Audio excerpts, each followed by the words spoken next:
Hello and welcome to the day ahead. It is Tuesday, March the 11th. I'm Andrew Gagan.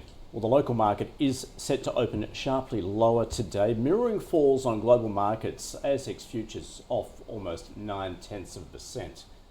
Equity markets have been hammered overnight on US recession fears stoked by President Trump's tariff policies. On Wall Street, a three-week market sell-off intensified, with the Nasdaq suffering its worst session in 2.5 years, to finish down 4% and to be around 14% off its recent highs. The S&P 500 touched its lowest level since September and is approaching correction territory. The Magnificent Seven led the declines as investors dumped the group for perceived safer plays. Tesla tumbling more than 15%, its worst day since 2020. This after UBS cut its first quarter FY25 delivery forecast.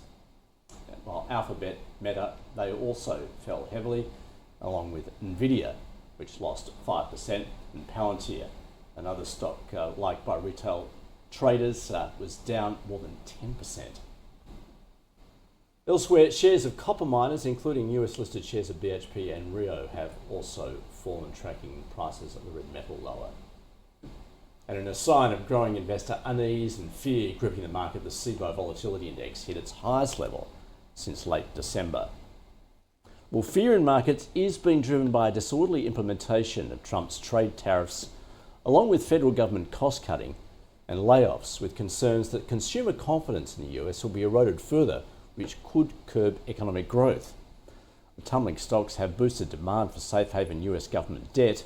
That has seen the yield on the 10-year note register its biggest one-day drop in a month, down around 10 basis points to 4.22%. Well, the 2-year note also fell around 10 points to 3.9%.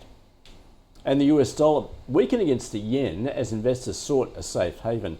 The Canadian dollar has weakened against the greenback as former central banker Mark Carney claimed a landslide victory to lead Canada's ruling Liberal Party and become its next Prime Minister. The Aussie is trading lower at 62.8 US cents. And Bitcoin has continued to tumble as investors take risk off the table.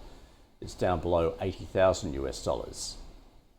Growth concerns have hit commodity prices. Oil prices have fallen to their lowest level in 6 months on fears that US tariffs would slow the global economy and slash energy demand, while OPEC Plus ramps up its supply.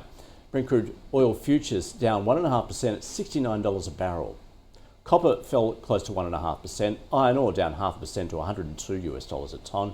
And gold dipped as profit-taking countered support from safe haven demand, fueled by geopolitical uncertainty. Spot gold down more than 0.5% at $2,887 an ounce. Well, ahead locally today, we have NAB's February business survey, as well as Westpac's consumer confidence read for March. Among those companies trading ex-dividend are Coronado Resources, Hello World Travel, News Corp, and Qantas. That is your day ahead. See you again tomorrow.